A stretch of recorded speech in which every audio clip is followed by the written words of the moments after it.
সদা সর্বদা কেবলমাত্র সেই আল্লাহ রাব্বুল আলামিনের ইবাদত করতে হবে, ঠিক কি না? আল্লাহ রাব্বুল আলামিন বলছেন সেই কারণে ওয়া মা খালাকাতুল জিন্না ওয়াল ইনসা ইল্লা লিয়াবুদুন। আল্লাহু আকবার। আল্লাহ রাব্বুল আলামিন বলেন আমি দুনিয়াতে কেবলমাত্র শুধুমাত্র মানব জাতি এবং জিন জাতিকে শুধুমাত্র একমাত্র আমার ইবাদতের উদ্দেশ্যে সৃষ্টি করেছি দুনিয়াতে। আর দুনিয়াতে যত মাখলুক আছে এই দুনিয়ার মাখলুককে আল্লাহ রাব্বুল আলামিন ইবাদতের উদ্দেশ্যে সৃষ্টি করা হয় নাই। কিয়ামতের দিন আল্লাহ রাব্বুল আলামিন এই মানব জাতিদেরকে হিসাব নেবে আর জিন জাতিদেরকে হিসাব নেবে তোমরা দুনিয়াতে কি করেছো। সেই কারণে আল্লাহ রাব্বুল আলামিন তো আমাদেরকে হিসাব নেবে। একটা মাস দিয়েছিলেন আল্লাহ রাব্বুল আলামিন, এই একটা মাসে আল্লাহ রাব্বুল আলামিনের কতটুকু ইবাদত করেছি, কতটুকু আল্লাহ রাব্বুল আলামিনের নৈকট্য লাভ করেছি সেইটা আল্লাহ রাব্বুল আলামিনের কাছে তুলে ধরা হবে। এবং আপনার আমার মনের ভিতর তাকওয়া বাসনা থাকা উচিত যে একটা মাস চলে গেল, কালকে ঈদের দিন। এই যে ঈদুল আযহা আসতেছে, এই ঈদ শব্দের অর্থ হলো খুশি। কি ভাই? ঈদ শব্দের অর্থ খুশি। আপনার আমার মনের ভিতর খুশি আছে, সামনে ঈদ আসতেছে, একটা মাস অপেক্ষায় ছিলাম, প্রথম রোজা থেকে শুরু করে 29টা দিন কবে যাইবে, তারপরে আমাদের মনের ভিতরে একটা খুশি আসবে, খুশির দিন আসবে। সেই ঈদ শব্দের অর্থটাই হলো খুশি। সেই খুশিটা আল্লাহ রাব্বুল আলামিন আপনাকে আমাকে দিয়েছে। কিন্তু খুশি কাদের জন্য? ঈদ কাদের জন্য? ঈদ খুশি সেই মানুষটার জন্য যেই মানুষটা একটা মাস ভরিয়া রোজা রাখছে, কিয়ামুল লাইল কি করছেন? পালন করেছে, সেহরি খেয়েছেন, ইফতার খেয়েছেন, সঠিকভাবে আল্লাহ রাব্বুল আলামিনের একটা মাস ইবাদত করেছে, সেই মানুষটার জন্যই ঈদ উৎসব। সেই ঈদ উৎসব এই মানুষদের জন্য। কিন্তু এমনও মানুষ আছে রোজা রাখে নাই, কিন্তু ঈদের জন্য আগে আগে, ঈদের কাতারে আগে আগে বড় একটা যুব্ব করিয়া, বড় একটা টুপি লাগায়, আতর সেন মাখা সাইড দিয়ে আগে আগের কাতারে আগে আছে কিনা ভাই? অনেক জায়গায় আছে, আমাদের ওইদিকে আছে। যদি পাশে আসে তাও ঘাট ডেঙ্গা ডেঙ্গা আগে যাবে। সারা বছর রোজার নামে নাই, সারা বছর তারা পড়া নাই, আজকে ঈদের জন্য এসে দেখাইতেছে আমি একজন হাজি সাহেব, আমি একজন রোজাদার। তুমি রোজা রাখছো কিনা রাখছো সমাজের মানুষ, দুনিয়ার মানুষ না জানলেও কে জানে ভাই? আল্লাহ রাব্বুল আলামিন তোমার মনের বাসনা, তোমার তাকওয়া সবকিছু আল্লাহ রাব্বুল আলামিন জানে। সেই কারণে আপনার আমার উচিত রাসূল সাল্লাল্লাহু আলাইহি ওয়াসাল্লামের সাহাবীদের উচিত ছিলেন। আপনি আমিও মার্কেট করি, রাসূল সাল্লাল্লাহু আলাইহি ওয়াসাল্লামের সাহাবীরা মার্কেট করেছে। এই ঈদুল আযহার দিন, ঈদের আগের দিন ওমর ফারুক রাদিয়াল্লাহু তাআলা আনহুর স্ত্রী ওমর ফারুক রাদিয়াল্লাহু তাআলা আনহুকে ডাকতে বলেছেন, পানের স্বামী, আপনার আমার ঈদের মার্কেট করার কোনো দরকার নাই, আপনার আমার ঈদের কোনো পোশাক কেনার মতো কোনো দরকার নাই। আমাদের পরিবারে যে একটা ছোট্ট সন্তান আছে, এই ছোট্ট সন্তানের জন্য দেখেন তো কিছু কেনাকাটা করা যায় নাকি, কিছু মার্কেট করা যায় নাকি। ওমর ফারুক রাদিয়াল্লাহু তাআলা আনহু ডাকতে বলতেছেন, পানের স্ত্রী রে, আমি যেই টাকা পাই মাস পরে, আমি যেই টাকা বেতন পাই ওই টাকাটা তো আমি নিয়ে ফেলেছি, কত কি আছে, আমাদের সংসারে তো আর টাকা নাই, আমার সন্তানের জন্য কি যে আমি কি করব, পোশাক ক্রয় করব। পানের স্ত্রী উপদেশ দিচ্ছে, পানের স্বামী রে, তুমি যেখান থেকে টাকা নাও, যেই বাইতুল মাল থেকে টাকা নাও, ওই বাইতুল মালের কাছে একটা প্রস্তাব রাখো যে কিছু টাকা তাকে অগ্রিম দে।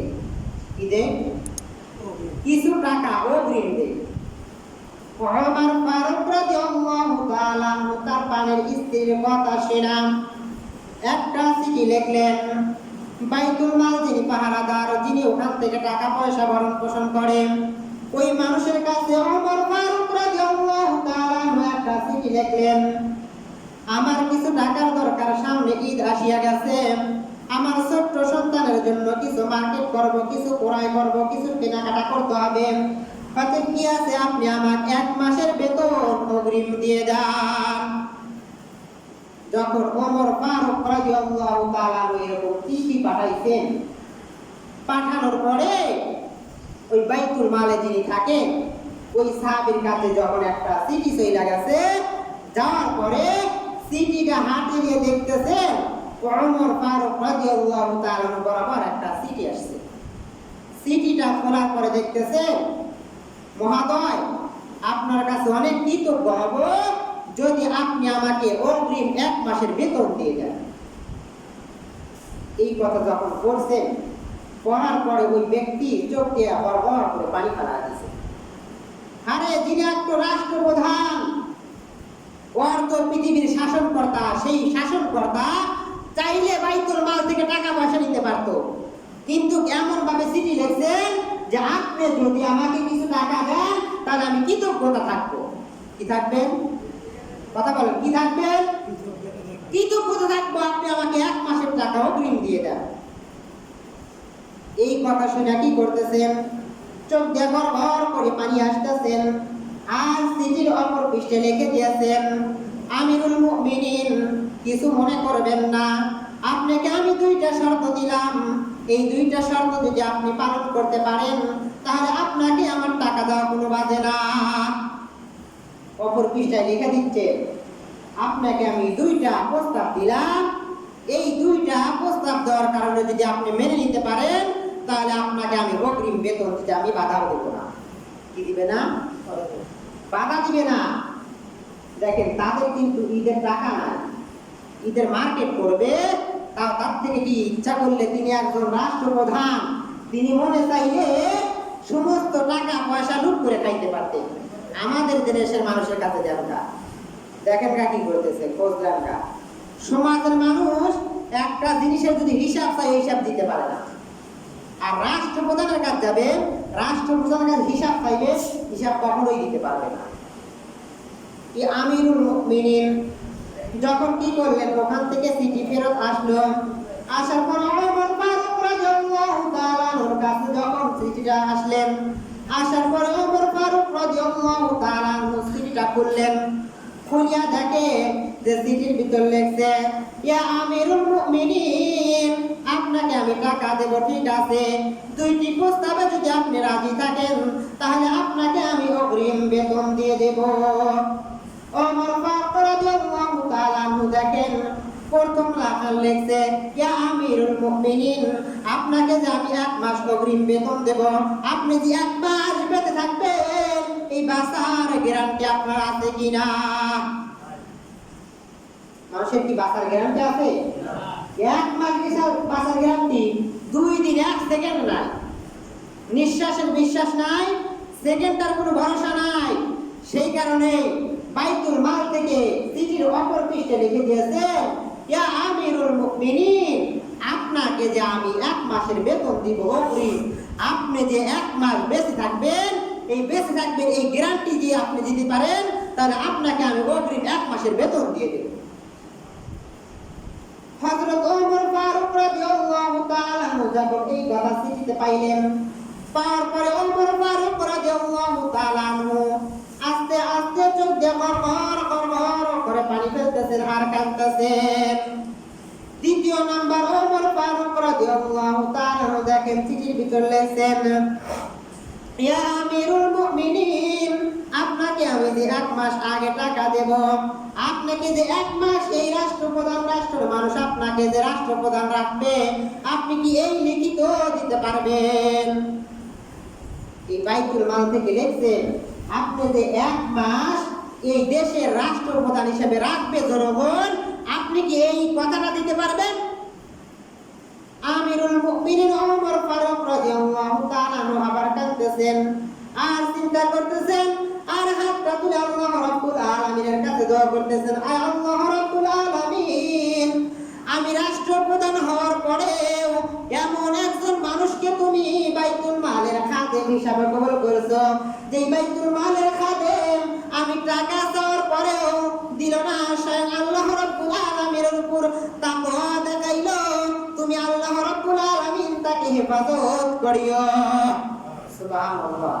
তাহলে ওমর ফারুক রাদিয়াল্লাহু তাআলা টাকা চাইলেন, বাইতুল মালের খাদেম তার কি করলেন, বললেন যে আপনি যদি দুইটা তাকওয়া দিতে পারেন, দুইটা কি করতে পারেন, প্রশ্নের উত্তর দিতে পারেন, তাহলে আপনাকে আমি কি করতে পারবো, ঈদের জন্য আপনাকে অগ্রিম বেতন দিয়ে দেব। তাহলে দেখেন, তিনি একজন রাষ্ট্রপ্রধান, রাষ্ট্র পরিচালনা করতেন, তার ছেলের জন্য কি নাই, পোশাক নাই। বিবি বলছে, সেই কারণে কি করতেন, একটা চিঠি পাঠাইতেন, কিন্তু তেনাকে টাকা দেওয়া হইল না। কিন্তু আপনার আমার সমাজে যদি এইরকম হতো তাহলে কি চলতো? ছেলের পোশাক নাই কি হয়েছে, ছেলের পোশাক নাই কি হয়েছে, সুদা টাকা তো, ঘুষা টাকা তো, ওখান থেকে লোন নে। আগে কি করতে হবে, ঈদ ভালোভাবে কামাই করতে হবে, ঈদটা ভালোভাবে উদযাপন করতে হবে। আরে ভাই, আপনি একটা মাস রোজা রাখলেন, একটা মাস আল্লাহ রাব্বুল আলামিনের কাছে কাঁদলেন, খায়া না খায়া কাঁদলেন, আপনি যে সুদা টাকা, ঘুষা টাকা, লোন তুলা করে যে ঈদ উদযাপন করতেছেন, আপনার ঈদের নামাজ কবুল করতে পারবেন কি? এই কথা বলতে পারবেন? তাহলে এক মন দুধের ভিতরে যেরকম এক ফোঁটা সোনা করলে যেরকম শেষ, এক মাস রোজা রাখার পরে যেরকম আপনি সুদা টাকা, ঘুষা টাকা দিয়া কি করলেন, ঈদ উদযাপন করলেন, ওই রকম একবারে দুধের মতো শেষ। ঠিক না? মিথ্যা কথা বললাম বোধহয়? রাসূল সাল্লাল্লাহু আলাইহি ওয়াসাল্লামের হাদিস, একটা টাকা যদি কোনো মানুষ ঘুষ খায়, সুদ খায়, মায়ের সাথে 36 বা 39 বার জিনা করার সমতুল্য গুনাহ হয়ে যায়। কোন মানুষকে বলতে পারবেন, সন্তানকে তোমার মায়ের সাথে জিনা করতে পারবে? মরে গেলেও করতে পারবে না। আমাকে এখানে জবা করে, আমার মায়ের সাথে আমি জিনা করতে পারবো না। এখন যদি একজন মানুষকে ডাকতে বলা হয়, তোর মায়ের সাথে আজকে তোর জিনা করতে হবে, আমাকে কেন কতল করেন, আমার মায়ের সাথে আমি জিনা করতে পারবো না। আল্লাহ কি বলে, মা আল্লাহ আরশ কে বাঁচাবে? তাহলে আপনি সরাসরি যদি আপনার মায়ের সাথে জিনা করতে না পারেন, আপনি সুদা টাকা খায়, 1 টাকা খায় 36 বার 39 বার জিনা করতেছে, এটা কি জিনার গুনাহ নয় ভাই? কি ভাই, জিনার গুনাহ নয়? সেই কারণে দেখেন, তারাও ঈদ কাটাইছে, আমরাও ঈদ কাটাই।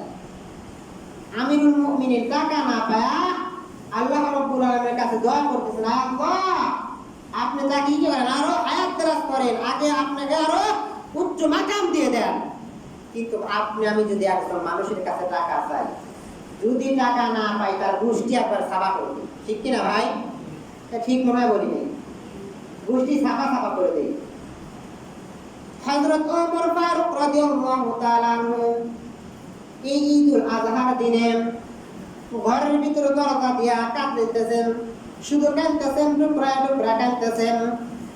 হযরত আবু হুরায়রা রাদিয়াল্লাহু তাআলা আনহু দরজাতে এসে টোকা দিয়া দরজা যখন খুললেন, খোলার পরে দেখে হযরত ওমর ফারুক রাদিয়াল্লাহু তাআলা আনহু শুধু টুকরা টুকরা কাঁদতেছেন।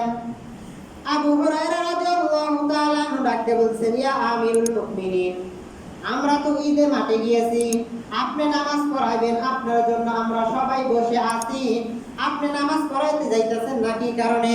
আপনার জন্য তো সদা সর্বদা মানুষ বসে আছে, আপনি তাড়াতাড়ি আসেন, ঈদের নামাজটা পড়ায় দেন। ওমর ফারুক রাদিয়াল্লাহু তাআলা ডাকতে বলতেছেন, ও আবু হুরায়রা, তোমার মনের ভিতর টেনশন নাই, পেরেশানি নাই, চিন্তা নাই, আমার মনের ভিতর টেনশন আছে, পেরেশানি আছে, চিন্তা আছে। আমি একটা মাস রোজা রাখলাম, আল্লাহ রাব্বুল আলামিন এই রোজাটা আমার কবুল করলো কিনা এই খবরটা আমি পাই নাই। অতএব কি আছে, ঈদগাতে যাইবো যে আমি, আমার যাইতে মন সাই দিতেছে না। হয়তো তোমার রোজাটা আল্লাহ রাব্বুল আলামিন কবুল করেছেন বলেই তুমি ঈদগাহে যাইতাছো, তোমার মন সাই দিতেছে, কিন্তু আমার ঈদগাহে যাইতে মনও চাইতেছে না, আমার মন সায়ও দিতেছে না। দেখেন, তাদের ঈদ কি আর আপনার আমার ঈদ কি? ঈদ আসার পরে আমি খুশিতে মাতোহারা হয়ে গেছি, ঈদ উদযাপন করতেছি, কিন্তু আপনার আমার মনের ভিতরে একটা টেনশন পেরেশানি নাই, যে আল্লাহ রাব্বুল আলামিন যে মাসটা দিয়েছিলেন এই মাসটা রোজা আল্লাহ রাব্বুল আলামিনের কাছে কবুল হইল কিনা, আমার তারাবি কবুল হইল কিনা, সেহরি ইফতারি কবুল হইল কিনা। আমি তো মনে করি শুধু রমজানের মাসটাই আল্লাহ রাব্বুল আলামিনের কাছে দামি মাস। এই যে মাসে রমজান মাসে যে মানুষ ইবাদত করে অন্য মাসে আর ইবাদত করা মনে হয় লাগবে না। অন্য মাসে মনে হয় আল্লাহ রাব্বুল আলামিন নামাজ ফরজ করে না, না ভাই? রোজার মাসেই শুধু আল্লাহ রাব্বুল আলামিন নামাজটা ফরজ করেছেন। এই 5 ওয়াক্ত নামাজ বোধহয় খালি রোজার মাসেই ফরজ করেছেন, আর যে 11টা মাস আছে এই 11 মাসে আল্লাহ রাব্বুল আলামিন কি করে নাই? নামাজটা ফরজ করে। খালি আপনার আমাদের সমাজে না, অনেক অনেক সমাজে যা দেখবেন এই রমজান মাসে কি করে মসজিদে মানুষ আটেই না, কিন্তু অন্য মাসে যা দেখবেন শুধু মুয়াজ্জিন সাহেব আর শুধু ইমাম সাহেব নামাজ পড়ে বাহির হয়ে যায়, ঠিক কিনা ভাই? অনেক মানুষ আছে, এমনও মসজিদ আছে আযান দেওয়ার মতো মানুষ নাই, কিন্তু আমি রোজার মাস আসলে আল্লাহ রাব্বুল আলামিনের কাছে ইবাদত করতে হবে, ঠিক আছে, কিন্তু আপনার উচিত এই রোজার মাসে যেরকম ইবাদত করব 12টা মাস আল্লাহ রাব্বুল আলামিনের কাছে ওই রকম ইবাদত করতে হবে, তাহলে আল্লাহ রাব্বুল আলামিনের কাছে আমি দামি হতে পারব। সেই কারণে আল্লাহ রাব্বুল আলামিন আপনাকে আমাকে একটা মাস দিয়েছিলেন, একটা মাস চলে গেল, কিভাবে ইবাদত করেছি? হয়তো আল্লাহ রাব্বুল আলামিন যেইভাবে ইবাদত করার কথা বলেছিলেন সেইভাবে আমি ইবাদত করতে পারি নাই। আল্লাহ রাব্বুল আলামিন আপনাকে আমাকে সেই রকম ভাবে জানো সামনে বছর ইবাদত করার মতো তৌফিক দান করুন। ওয়া মা তৌফিক ইল্লা বিল্লাহ। আসসালামু আলাইকুম ওয়া রাহমাতুল্লাহ।